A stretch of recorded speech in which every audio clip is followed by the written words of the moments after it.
Hello, everybody. Welcome to Kangaroo Court Uncut podcast. My name is Rob Cameron, and with me, Shane Dowling. As always, Shane, another interesting week, and certainly the fallout from the Pauline Hanson press conference at the National Press Club.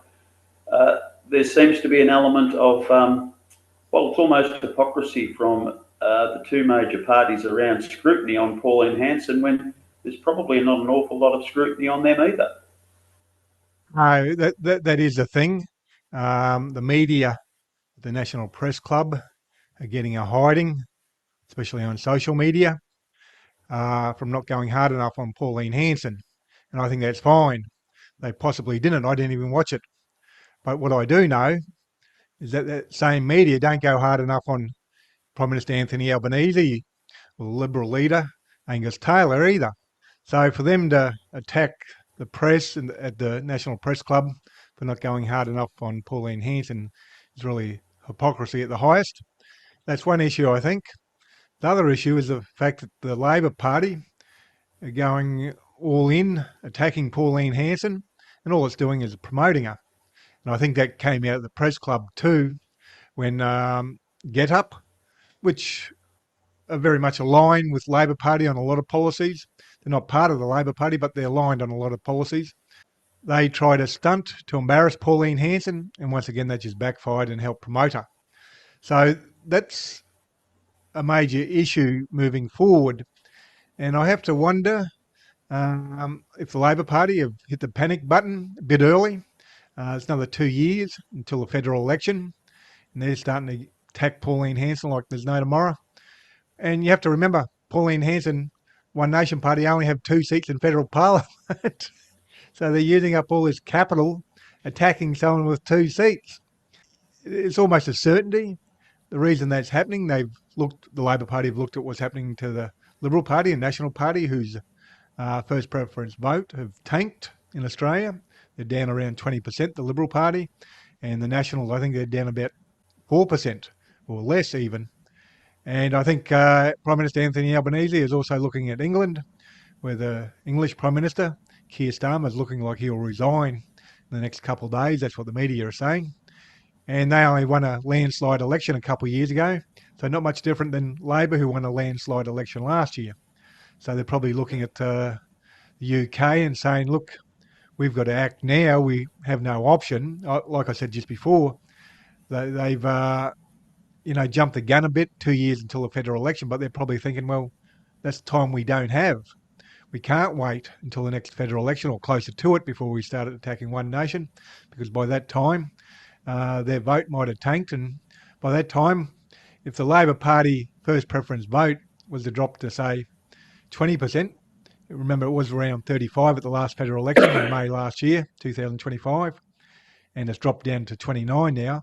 If it was to drop down to, say, 20% or 22% around the Liberal Party mark, well, huge pressure is going to come on Anthony Albanese to either resign or people within his party to get rid of him. There was a lot of scrutiny around Get Up and the like, and I agree with you that that little stunt they pulled with the screen has probably given Pauline Hanson more oxygen. I understand the intention of embarrassing her, but in the sporting parlance, Shane, it was definitely an own goal in my opinion, and I think Get Up probably need to, if they want to support the Labor Party, as you claim a lot of the policies are similar, I think they might have to review their tactics because this one definitely backfired. Well, Get Up are meant to be in a position where they're trying to grow again. They sort of flattened out a fair bit, hadn't been achieving as much as they had in the past in recent years. And they obviously thought this stunt was going to be a big winner for them. But it's backfired. And Labor Party, to some degree, have to are wearing some of the flack because they have been aligned with the same policies over a long period. Where the Labor Party are aligned with Get Up now is that they're going full frontal attack on One Nation as well, Pauline Hanson and One Nation. And they've got two key problems. Number one, they're not in a position to attack Pauline Hanson. They raise her lies, her deception, her corruption with her and her party, giving her daughter a job as an advisor to a New South Wales One Nation MP or senator. when she's living in Tasmania. So she's getting paid 150,000 or whatever it is, living in Tasmania as an advisor for New South Wales One Nation MP. And so that's the sort of corruption they're raising. But it backfires because what did One Nation say? Well, look, Albo got his son access to Qantas Yeah. Chairman's Lounge. How much is that worth a year? 20, 30, 40,000 a year. You got that sort of garbage going on. So Labor Party aren't in a position to attack anyone based on corruption and lies and deception because they've shown they're up to their neck in it over the last 4 years with the fake National Anti-Corruption Commission, 368 billion on 8 submarines we'll probably never get. The NDIS fraud, they were meant to clean that up. That's still growing. The fraud is actually growing in the last budget. They estimate the fraud will grow, keep on growing. So what are they doing about it? And you've got all those sorts of issues. So when they attack One Nation on corruption issues or lies or deception or being or whatever, they're just highlighting their own. And number two, when they do attack it, all they do is promote One Nation. So that's where they got a huge problem. And that sort of aligned with what Get Up did. That what were they doing? They're trying to highlight her failings, but all it did is backfire.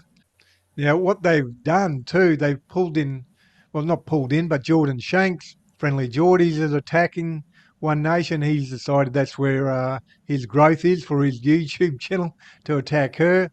But he has no credibility to be attacking anyone either. He's just a Labor Party shill. So that, it doesn't matter who's attacking One Nation on behalf of Labor, it's just all backfiring. Yes, it's interesting, and you mentioned before that they really only have two MPs. Malcolm Roberts pops up occasionally, but basically Paul Ann Hanson and Barnaby Joyce are the front of the party, and with so much demand on their time, they can easily pick and choose where they want to go, which means they'll certainly target the more favourable places. You won't see them on ABC, and probably not even on um, some other mildly aligned. They'll tend to focus more on Sky News and probably Channel 7, where they appear most. And this gives them a chance to really platform their policies or ideas, thought bubbles, without too much scrutiny. So for the moment, um, they are getting a reasonably comfortable ride. But you are quite right in the fact that quite a lot of what they're saying doesn't give the two major parties much room to attack them for their own deficiencies that are quite obvious to us all. Well, if you watch the attacks by Labor, the elephant in the room they won't mention is Anthony Albanese. They don't want to go near him. And the reason they don't want to go near him is because he's very disliked and people don't trust him. And he's disliked. The Labor Party should be in a position now, after 4 years in Parliament, 4 years in power, they should be in a position where they're going to romp home at the next election because they should set up a legitimate National Anti-Corruption Commission, which is investigating corruption, which is highlighting all the corruption in the previous Liberal National Party coalition for the last 9 years, or 9 years from 2013 until 2022. So they should be looking to romp home the next election, but they're not because they set up a fake National Anti-Corruption Commission. So instead of that being a massive positive for them, it's a massive negative. And that's why the Labor Party politicians, their supporters, the trolls, propagandists, they're all attacking One Nation because they can't uh, address the elephant in the room, which is Anthony Albanese. They can't promote him. Oh, look, isn't he a great leader? He's done all this. He's done X, Y, and Z because he hasn't done that. And so that's really the elephant in the room. He's the one dragging them down. And that's why One Nation are targeting uh, Anthony Albanese. Fire the liar. Their campaign, because they know it's hitting home. It's Achilles' heel that Labor have. And they're just going to keep The, on driving that up until the next federal election. you've been around for a while, Shane. How do you see this playing out now? Because the Liberal Party vote has been really undermined by One Nation's rise, and the Labor Party now see them as a definite problem to their majority. They're both going to try and attack and undermine One Nation in a way, but they don't want to be seen to be doing it collectively. How do you see it playing out over the next few months? Because this is really be only the sparring session. They won't want to get too heavy into campaign mode so far out from the election. But it's going to be interesting to see how the two majors attack this problem of one nation, which is a problem for both of them. Well, the bottom line is it's a fight for survival for the leaders. So, or you can sit back and say, look, it's 2 years until the next federal election, and they've jumped the gun, Labor, in their attacks. They've got no choice. They don't know what to do because they're looking at the Liberal Party and the National Party, and their votes have tanked, and so they can't wait.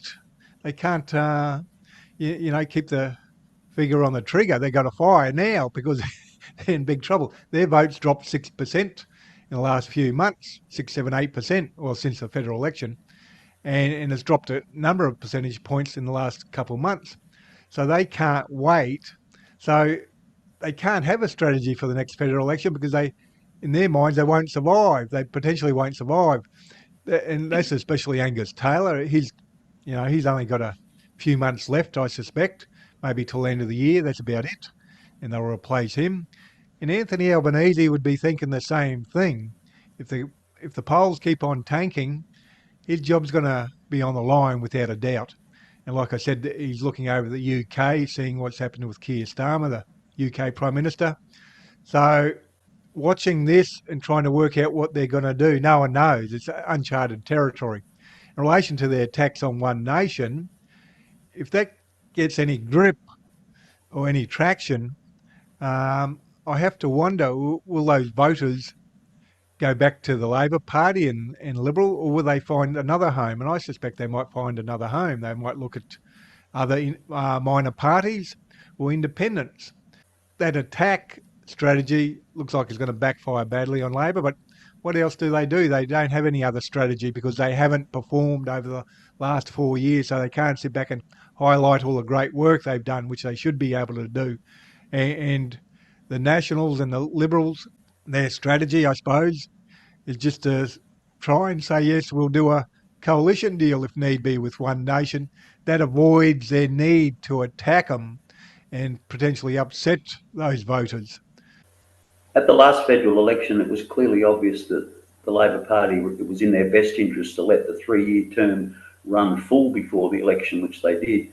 But I'm sensing in this case, they may see it in their best interest to call an early election and get all this to play out before One Nation can get themselves settled. And while there's clearly still a lot of discontent towards Liberal and Labor, I'm not quite sure how early they can go, but I wouldn't be surprised to see an election early next year. In relation to an early election, I'm not too sure how early they can call it, but they've only been in power 12 months since the last election. So, and I think early next year or even towards the later part of next year, later part of this year, I mean, One Nation already going to be settled. They've got a Victorian election coming up. So I don't think there's any point calling in an early election to try and beat them becoming settled because they're already really in a position of being settled and will be even so more so over the next few months. But the bottom line is, I think the Labor Party and the Liberal Party and National Party have overrated One Nation too much. They only have 2 seats in federal parliament, and they're jumping up and down like they're guaranteed to win the next election. Almost One Nation. They're shooting themselves in the foot. They're making them the legitimate alternative government. That's what they're doing by their scare campaigns and attacking One Nation so much. And they shouldn't be doing that because, like I said, they're shooting themselves in the foot. I have to wonder how well One Nation will do anyhow. I don't think they're going to get above 20 or 30 seats in the federal government. I don't think they're capable of doing that as they currently stand. They themselves attack half the country, so half the country is not going to vote for them. And I think the federal government, the opposition, the Liberal and National, should be sitting back and waiting to see how many seats they do win. But one of the issues for the Liberal and National, they're going to be relying on One Nation preferences without a doubt to win their seats, how many seats they end up in the future. And they don't want to upset the One Nation voters too much.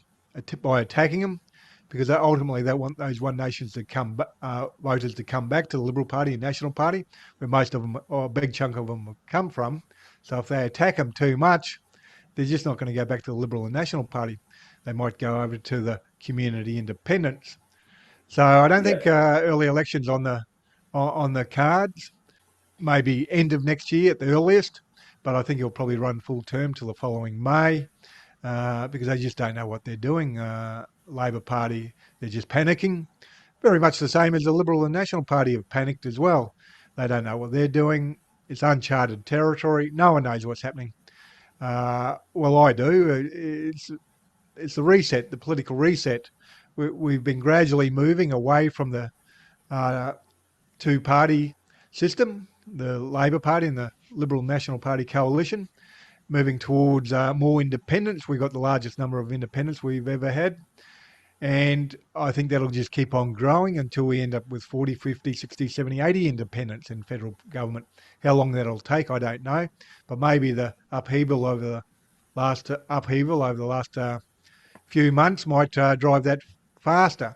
And I think it probably will the next federal election, because if One Nation self-explode, which they have done in the past, I think if you go back to 98, I think it was in the Queensland state election, they got 12 seats, something like that.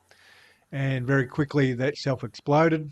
If One Nation were to do that again, I think a lot of those voters will look elsewhere. They won't go back to the Labor or Liberal National coalition. They'll look elsewhere, community independents, other minor parties.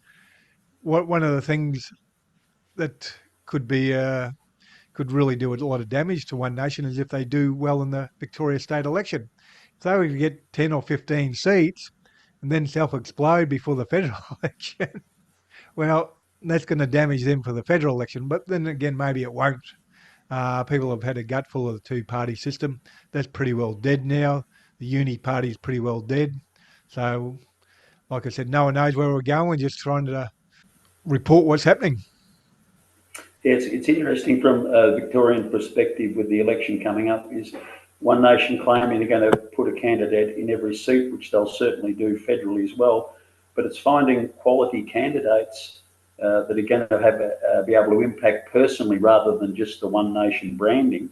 But then also, One Nation have had a problem in the past vetting their candidates, and they've had some problems post them standing. I think that's going to be one of the biggest issues they'll have at the state election is finding people of genuine quality that are attached to the One Nation brand.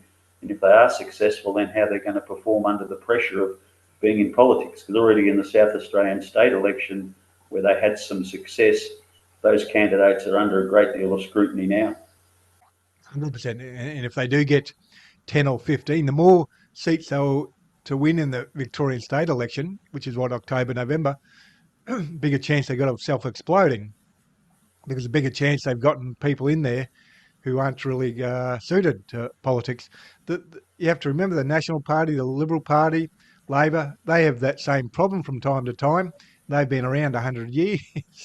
So for a relatively new party, and even though they've been around 20 years, One Nation, or 25, well, close to 30 years now, I suppose, since Pauline Hanson was first elected, um, they've really started from scratch again. This is like a rebirth of the party over the last 12 months. So they're starting from scratch again. For them to get quality candidates, I think it's going to be almost impossible. If half their candidates survive, they've probably done well, the ones that are elected. The other half, if they jump ship, that's going to be an embarrassment for the party and embarrass them when it comes time for the federal election. Yeah, definitely. It'll be interesting to see the way that plays out, Shane. I guess we'll wind it up there. There'll be more to play out in the next few weeks as they continue to try and lift their profile based on. I think Barnaby Joyce is going to be in the spotlight a lot more over the next few weeks. I'm pretty certain to try and lift the profile of the party, and we'll have more of an understanding shortly. But thanks very much for your time again today in your chat. Hope the listeners have enjoyed it. My name's Rob Cameron, and you can catch me on 94.7 The Pulse Radio in Geelong. We look forward to chatting to you again next week. And I'm an independent journalist and I'm 100% crowdfunded from viewers like yourself, which helps fund the Kangaroo Court of Australia website and YouTube channel. Now this podcast. If you'd like to support, it'd be greatly appreciated. You can go to my website, Kangaroo Court of Australia, and click on the donations page. There's all the donation options, or I'll put a link below this video on YouTube. I've also been running a campaign over the last 30 weeks, trying to get 200 new monthly supporters. Currently got 187 new monthly supporters, 13 to go. So if you'd like to join up, it'd be greatly appreciated. Please do your bit and help shine a light on corruption and share this video on social media. And please hit the like and subscribe button, notification button on YouTube. That way you get notified when I publish new videos. Other than that, thank you for your time and have a good day.